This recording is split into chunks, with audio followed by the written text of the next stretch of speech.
Emas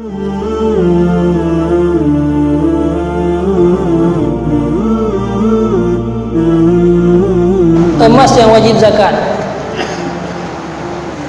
Cuman kadang-kadang beda campuran jis.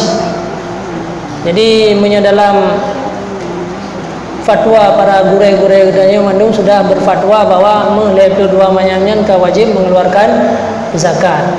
Ya, yang biasa namanya bagdanya.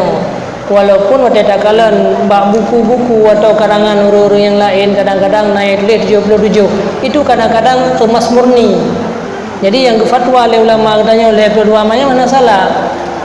Karena pakai emas pada saat itu yang campurannya berbeda. Nama karat 24 kan, nama London yang asli, maka berpeganglah lagi yang sampaikan oleh ulama, karena kan ukurannya beda-beda tipis dalam ukuran.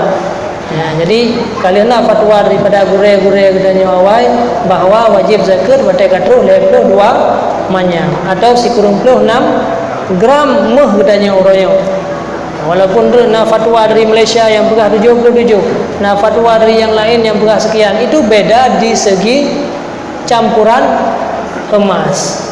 Jadi beda perbedaan dan terang persoalannya.